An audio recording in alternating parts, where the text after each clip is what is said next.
봅시다. 이번에는 38번 가겠습니다. 야, 나는 이 소재가, 좀, 뭐라 그러지? 자주 나오던 소재가 아니에요. 그래서 수험생들이 읽어내기가 많이 어렵겠다 싶은 생각을 좀 했는데, 선생님 지금 고2 모의고사를 분석하면서도 느끼는 거지만, 지금 우리가 고2의 10월 모의고사를 분석하고 있잖아. 그리고 2025학년도 수능이 이미 끝난 상태고, 지금. 선생님은 지금 신모와 수능을 모두 분석하고 강의까지 완료하고 있는 상태지만 사실 나는 소재들의 뭐라 그럴까 세련됨이라고 할까 고급스러움이라고 할까 이런 걸 봤을 때 지금 여러분들이 공부하고 있는 10월 모고가 수능보다 훨씬 좋은 지문들이 많은 것 같아. 그치? 그러다 보니까 선생님 학생들 중에서도 어떤 애가 있는데 좀 기억이 나네요. 수능 시험은 잘 풀어 고3건.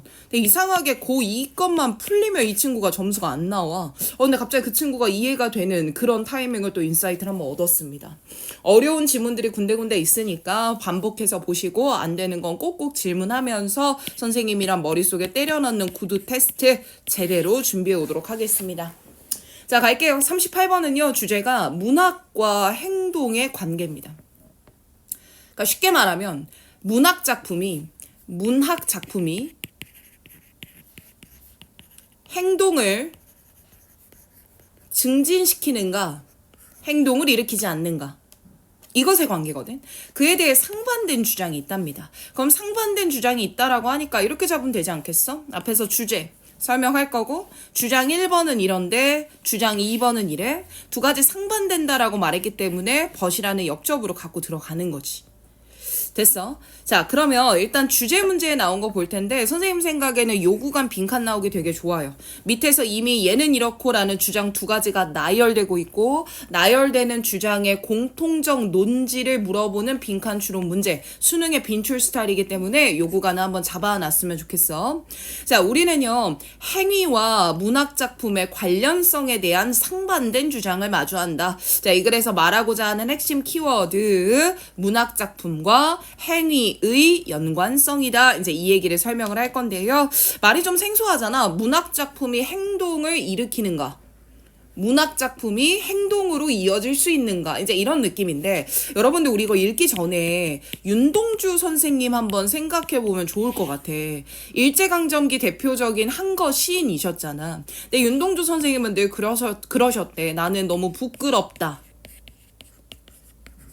이런 말씀을 맨날 하셨다고 하잖아. 근데 이 부끄럽다라고 하는 자기 성찰이라고 하는 게 왜 부끄러우셨냐? 선생님이 예전에 그 윤동주 선생님 기렸던 영화도 한번 봤었는데 윤동주 선생님한테 되게 친한 친구가 한 분 계셨대. 이분도 내가 이름이 기억이 안 나는데 되게 유명한 민주투사 부신이셨거든. 근데 이분 독립투사죠. 민주투사가 아니라.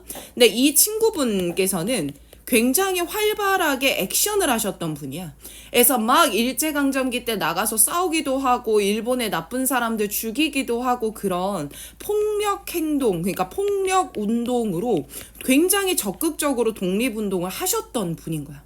그런데 윤동주 선생님은 너무 좀 소극적인 면도 있고 무서움도 있어서 한 거는 하고 싶지만 실제로 행동까지 이어지지는 않으셨던 거야. 그러니까 못 하셨던 거지. 겁이 나셔서. 그러다 보니까 늘 방 안에 틀어박혀서 시만 쓰고 있고 나는 지금 아무것도 행동도 지금 못하고 있고 그러니까 이런 것들에 대해서 부끄럽다라는 성찰을 하셨었대. 사실 지금 보면 너무너무 위대하신 분인데 당시에 그분께서는 그런 성찰을 하셨다는 거지. 나는 요거를 가지고 이 부분을 설명해보면 어떨까 싶은 생각이 조금 들거든. 봐봐. 자, 주장 1번에서 하는 말은 뭐냐면 문학작품이라고 하는 건 어디까지 이어지진 않는다. 행동까지 이어지진 않는다. 이제 요런 주장인 건데 요 두 문장을 한번 잡아볼게. 자, 이론가들은 주장합니다. 메인테인이라고 하는 거는 주장하다라는 뜻이 있습니다. 자, 주장합니다. 문학은 encourage, 장려한다고요.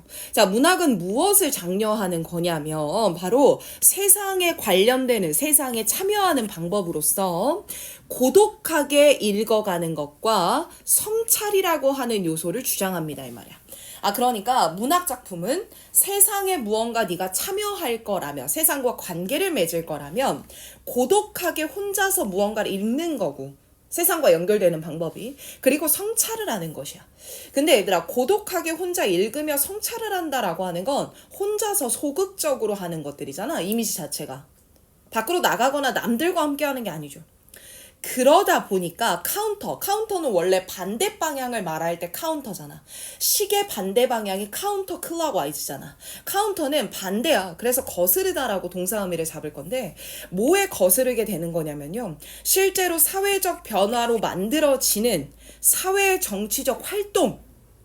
그럼 이건 변화를 만들어내는 활동이라는 거니까 행동을 하는 적극적 방식인 거잖아. 이것에 거스를 수밖에 없다라는 거야. 그러니 문학이라는 건 본디 소극적 행위이기 때문에 적극적 행동에는 거스르는 것일 수밖에 없다. 이런 말인 거거든. 그럼 이런 소극적인 주체로서의 문학은 기껏해야 이럴 것이고 최악의 경우는 이럴 것이야. 이를 기억할 거거든. 기껏해야 이 문학이라고 하는 건 현실이 되게 복잡하지. 그걸 컴플렉시티라고 표현한 것 같아. 그 현실의 복잡성에 대해서 그냥 분리되어 버리거나, 그러니까 내가 아예 단절돼 버리거나 현실과, 아니면 그냥 현실이 이렇게 복잡한 거지를 그냥 있는 그대로 수동적으로 인정해 버리는, 최대한 좋게 생각하더라도 현실과 아예 단절돼 버리거나 그냥 막 산속에 들어가서 시만 쓰거나 아니면 현실을 그냥 있는 그대로 인정해버려. 내가 할 수 있는 게 없다고 생각한다는 느낌이야. 기껏해야 이럴 거야. 결국 이건 적극적 모습이라고 할 수가 없죠.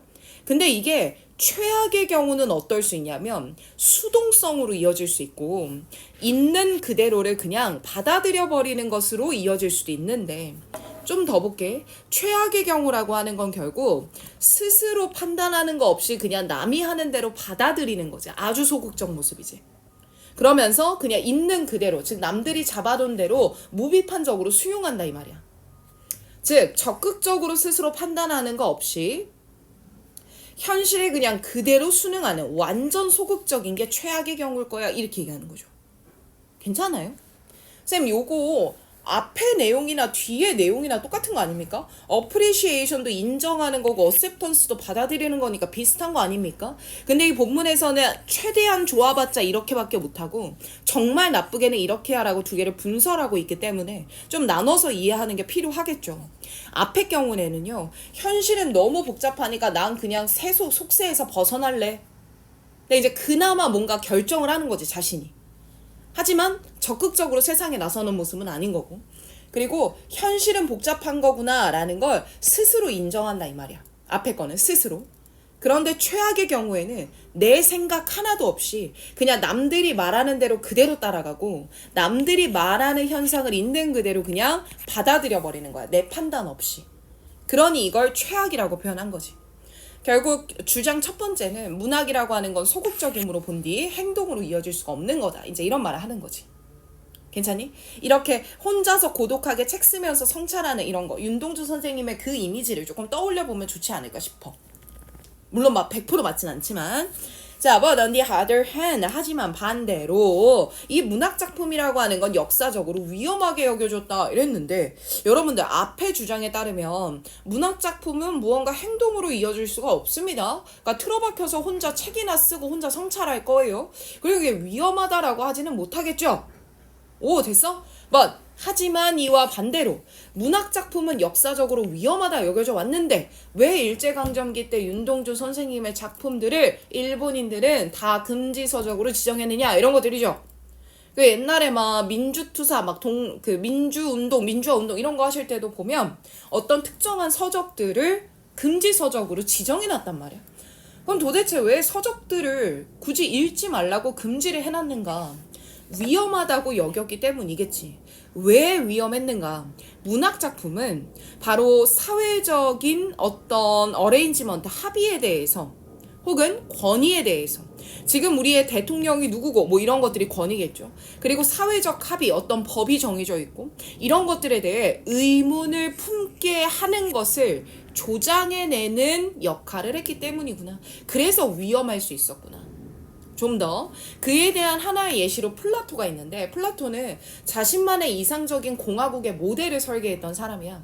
근데 이 사람은 내 이상적인 공화국에는 시인들을 금지한다 라고 했었대. 그럼 시인을 왜 금지했을까? 이유를 보니까 시인들은 해만 끼칠 뿐이다. 그럼 뭔가 이 내용과 유사한 거 아닙니까? 해를 끼친다라는 건 뭐냐? 조금 더 novel, 소설이라고 하는 건 오랫동안 인정을 받아왔는데 뭐 할 거라고 인정받아왔냐면 사람들을요, 자신들이 살고 있는 지금 상황에 불만족하게 만들게 되고, 그래서 무언가 새로운 거를 열망하게 만든다는 거예요. 그럼 지금의 상황에 불만족한다라는 건 지금의 권위와 지금의 사회적 합의에 의문을 제시할 거고, 이거 맞는 거야? 난 별론 것 같은데? 그러다 보니까 새로운 무언가를 갈망하게 만든다는 거지. 그럼 여러분들 지금 게 마음에 안 들고 새로운 걸 갖고 싶고 그러면 무언가 행동으로 나아가지 않겠습니까? 뒤에도 동일한 얘기가 계속됩니다. 넘어갈게요. 더 보세요. 그러니 by ing 나왔네. 뭐뭐 함으로써 라는 표현이잖아. 그럼 뭐 함으로써? 계급이나 성별이나 인종이라는 구분을 넘어서서 동일시하는 것을 증진시켜. 한 번 더. 계층, 성별, 인종의 경계를 넘어서서 아울러서 동일시를 촉진함으로써 이 표현이에요. 쌤, 이 동일시라고 하는 게 뭐예요? 쌤이 위에 써놨는데, 자, 지금 우리는 작품을 얘기하는 거잖아, 계속.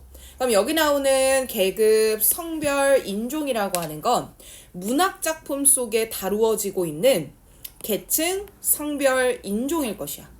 그런데 그게 무엇이든 간에 관련 없이 작품 속에 나와 있는 이야기를 읽고 있는 사람의 삶과 동일시하게 여기는 것이겠구나. 이렇게 한번 생각해 볼래? 그러면 예를 들어서 내가 어떤 아프리카 출신의 작가가 쓴 소설책을 읽었는데 그 소설 안에서 아프리카의 5살 소녀가 겪고 있는 너무너무나 큰 사회적인 차별과 학대를 그린 작품을 봤단 말이야, 소설을. 그럼 얘들아, 이거는 나랑 인종도 다르고 계급도 다르고 다 다르잖아. 성별도 다르고.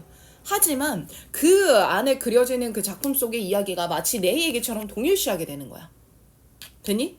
그럼 이 동일시가 어떤 결과로 이어질 수 있냐면요. 해서 얘들아, 이 결과를 예를 쌤이 1번이라고 잡아주고 얼소가 있기 때문에 2번으로 잡을 거야. 이 동일시로 인해 나타나는 결과가 두 가지일 건데 두 가지가 벗으로 나열된 거 보니까 반대 방향일 거야. 하지만 얘들아, 중요한 건 뭐냐면 이 나타나는, 즉 동일시를 통해서 나타나는 이 두 가지 결과는 모두 어떤 방향으로 행위를 촉진하게 되는 걸 거야. 이 말 맞겠지? 그럼 조금 더 볼게. 첫 번째 결과는 뭐냐면 내가 지금 하고 있던 투쟁이 있는 거야. 예를 들면 우리나라에 나는 너무 우리나라의 독재 정권에 나는 한 걸 할 거야 이러면서 막 투쟁을 하고 있어. 그리고 그 투쟁을 하는 걸 멈춰야 되겠다라고 단념시키게 되는 펠로우십, 동료의식을 장려해 내기도 해. 여러분들 이게 무슨 말이냐면요. 그 독재자들이 꼭 자서전 같은 걸 내잖아요. 그 자서전을 내면 묘하게 그 자서전과 공감을 하게 되면서 이 독재자도 나름의 이유가 있었겠구나라고 이해를 하게 되는 거야. 그러다 보면 그 독재 정권에 항거하던 것들을 멈추게 되는 동료의식이 생겨버릴 수도 있는 거야. 그럼 얘도 하던 걸 이제 하지 말자라고 행동으로 이어지게 되는 거죠. 이런 방향으로 갈 수도 있고, 아니면 너무 부정의한다, 너무 부당하다 이거, 그것에 대해서 아주 예리한 감각을 불러일으켜서요, 결국 진보적인 투쟁을 가능하게 만드는 경우도 있습니다. 문학 작품과 자신의 이야기를 동일시함으로써 동료의식이 장려가 되어, 즉 작품 속 인물의 입장을 이해하게 되어, 즉 독재자의 자서전을 읽고 이것을 공감하게 된 경우 생각해보라고. 이렇게 되면 진행 중이던 투쟁을 뭐하게 하기도 하고 단념하게 하기도 하고, 반대로 아까 쌤이 말했던 그 5살 아프리카 소녀에 대한 블라블라 그거, 그런 경우도 너무 이거 부당한 거 아니야? 아주 강한 불이의 감정을 느끼면서 그 불이의 자극을 받아 진보적 투쟁, 즉 아프리카의 인권을 보호합시다, 이런 투쟁으로 이어질 수도 있다는 거지. 하지만 어느 경우든 어떤 행동으로까지 이어지게 만들더라, 이 말인 거죠. 마지막은 예시를 들어주고 끝나는데요. 역사적으로 문학작품이라고 하는 건 변화를 만들어낸다라고 인정을 받습니다. 예를 들어 엉클 탐 캐빈이라는 베스트셀러가 있어요. 그때 당시에. 이 베스트셀러가요. 바로 노예 제도에 반대하는 혐오감을 만들어낼 수 있었고요. 그 작품으로. 그래서 결국 이 노예 제도라고 하는 건 미국의 냉전까지 가능하게 만들었던 노예 제도가 있었습니다. 그걸 불러일으켰던 게 바로 무엇이다? 문학 작품에서 나온 것이다. 괜찮습니까?